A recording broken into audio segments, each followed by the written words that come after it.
In this reading, we will going to have general reading. Okay, let's see the energy first.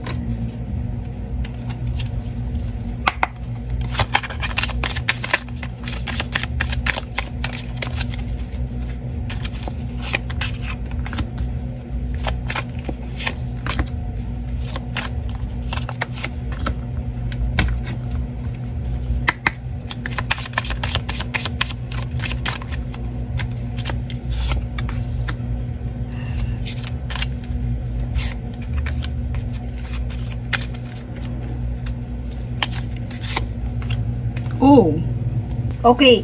So dito, my loves, I hear na spirits wants you to be more protective when it comes to your energy. Kasi halos lahat ng to is more on protective amulets. Yan o. And puppets, my loves. So dito, I hear na meron nagmamanipulate ng energy mo. Pwede din na ikaw ay manifestor, powerful manifestor. Pero dito kasi, my loves, ano eh, dito pwede kang sabihin natin you are strong manifestor, pero lumitaw yung dalawang amulet natin, which is the Hamsa hand and eye, the evil eye. So malinaw, my loves, na kailangan mong mag-ingat sa paligid mo. Kung hindi mo yun napapansin, hindi ka aware, my loves, mas mainam na maging maingat ka na lang muna. Kasi pwede natin masabi na hindi mo alam kung saan to nanggagaling. Pwedeng dyan sa pamilya mo, sa kaibigan mo, sa place na kinalalagyan mo right now. But iyon nga, kagaya ng sinabi ko, may nagmamanipulate kasi ng energy dito. Pwedeng ikaw mismo yung minamanipulate nila or your behavior or perspective. And makakakita ka din ng mga signs, pwedeng maging epekto ng mga evil eye na to sa buhay mo. So, sabihin natin, hindi man yan yung parang biglang bad luck, but I hear pwede din yung mga sickness, pwede yung mga pagkapuspon ng mga plans mo. So, mag-ingat sa pag-share ng yung mga plano.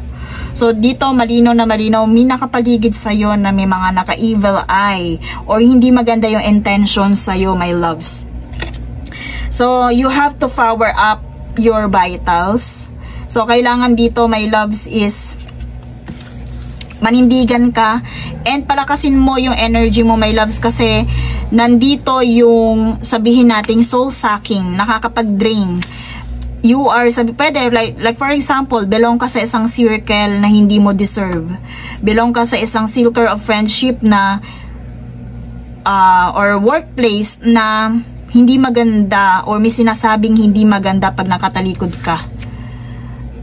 Okay? So, dapat dito, lawakan mo yung pag-uunawa mo, my loves, na pwede talagang mangyari sa'yo yun. Na meron talagang nagbabato ng evil eye sa'yo. Meron dito, my loves, na sabihin natin, I hear the gossip here.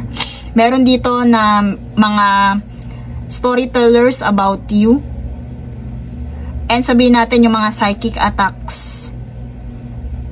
Kaya may mga bagay kang hindi maintindihan ba't nangyayari sa iyo yun. That is because of the evil eye.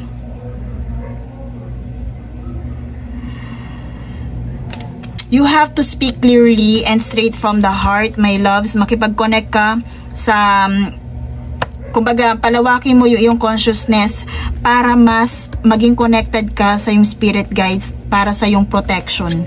And keep cool. Keep your cool. Kung masasabi natin, if you are currently, sabihin natin, masyadong dramatic right now, kailangan i-lesson mo din yon. Baka iyon din yung dahilan kung bakit baka iyon din yung cause ng mga ito. I-lesson mo, keep your cool, my loves. Kung masyado kang, sabihin natin, inaatake ka ng anxiety or what, keep your cool. I hear that. Kasi alam nyo, yung mga depression din na yun, kuminsan, ayan, bati din yun eh. Parang hindi mo alam bakit ang lungkot-lungkot mo. Bati din yan, ito. Kaya talaga ito yung energy na kung saan kailangan mo talagang protektahan yung sarili mo. When you've lost your voice, kailangan makipag-communicate ka muna, mag-expand your consciousness, and ilimit mo din yung pakikipag-communicate mo sa iba. Lalo na, alam mo, pag kasi conscious ka, my loves, alam mo kung sino yung dapat mong pagkatiwalaan at hindi. And it's time to let it go. Kung meron ka mang na-encounter na problem sa paligid, time to let it go. Kasi yung keep it cool na to, my loves, kailangan mo na tong i-let go. Okay? Let go at manalig ka na ikaw ay protected during this time. So, kung hindi mo alam bakit ganyan ang emotions mo right now, you are manipulating, kumbaga merong soul-sucking energy. Nakapaligid ka, involved ka sa soul-sucking energy. Kung pabago-bago yung vibe mo, or pabago-bago yung vibe ng mga tao sa paligid mo, yung mga pakikisama nila sa'yo. Lack of balance, I hear that.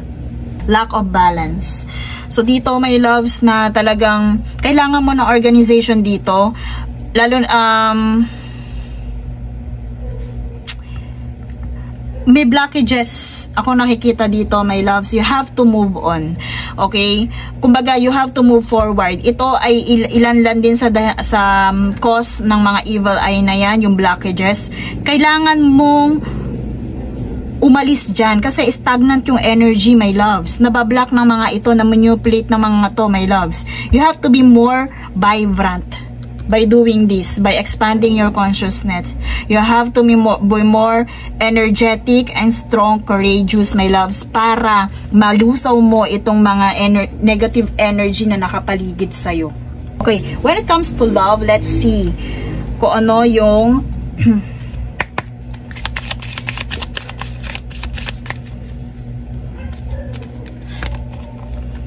embrace. Okay, embrace what destiny has stored in you. So, sa love life, my loves, kung ano man yung tinatakbo ng love life mo right now, embrace it. Kumbaga, part yan ng destiny mo. You take time out to explore the deep emotions you are experiencing. Okay, so yung deep emotion, iyon talaga yung magsasabi natin. Kung may deep feelings or deep emotion ka nararamdaman sa isang tao, yun. Okay? Kailangan mo munang maramdaman yun kung ikaw, kunyari, kung pipili ka ng love life or kung nagtatanong ka about your love life. Kung nandun yung deep emotion, i-explore mo muna para masabi mong iyon, nasa tamang tao ka na. So, recognition, tutulungan ka naman ni universe, my loves, na ma-recognize kung sino talaga yung tamang tao para sa'yo. Kaya kung wala pa to, kailangan ito, i-explore mo muna yung deep emotions na may experience mo sa taong to.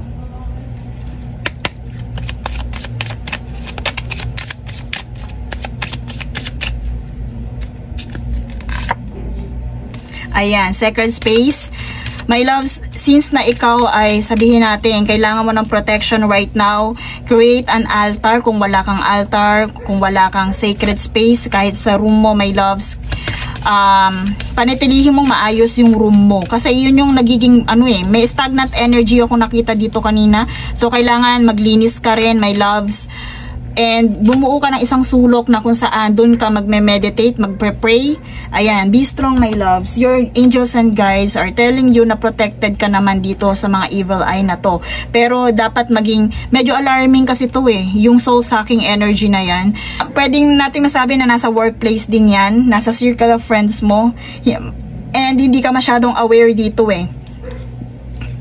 Pwedeng nararamdaman mo rin, my loves, kung sino yun. Pero kailangan mong maging aware, kailangan mong mag-ingat. And dito, be strong, my loves. You are stronger than you think you are. Yung vibrancy mo ang makakalusaw sa mga evil eye na yan. Okay? Your strength assures a happy outcome. You and your loved ones are safe. Kung ikaw ay natatakot na, kung halimbawa merong talagang gusto mag-destroy ng iyong mga plano, huwag ka mag-alala. Kasi kung minsan iyon nagkakos sa atin ng anxiety, na paano kung maapektuhan yung pamilya ko, paano kung mangyari yung ganito. Don't worry, because of this guardian card, you and your loved ones are safe and spiritually protected. Protected sila. Ang kailangan mo lang mag-focus ka, my love, sa'yo, sa sarili mo, and sa energy mo. Be more optimistic and confident. Okay? Your soul's action today. Since na nandito tayo to expand your consciousness with this Kavansite card. So dito, my loves, be more connected kay spirits. Okay? Be more connected kay spirits. Lalo na dito sa yung heart chakra, with the green card, heart chakra yan. Be more connected with spirits. protected ka. Palagi mo ipag-pray din na protected ka, at huwag ka matatakot, my loves, kasi protected din ang pamilya mo. Am I clear on what my souls really wants, my loves? For your soul's actions, ask yourself what it is that your soul really wants. Kaya din nandito ito, you expand your consciousness. Kailangan mo i-center yung energy mo, mag-focus ka, my loves. What does your heart crave? Then take one step in that direction. My loves, ngayon pa lang, with these given messages, you are guided, you are protected, and sabihin natin, hindi ka naman pababayaan na manipulate lang ng mga tao o yung mga soul-sucking energy na yan. Ikaw mismo sa sarili mo, kailangang alamin mo ano ba talaga ang gusto mo. Okay? Alamin mo ano ba talaga ang gusto mo, kasi dito nagkokos yan ng stagnation. Minsan, yung mga ginagawa mo ay hindi mo kagustuhan. Gusto lang yan ng ibang tao. You accepting a lot. You have to move on. You have to do it yourself.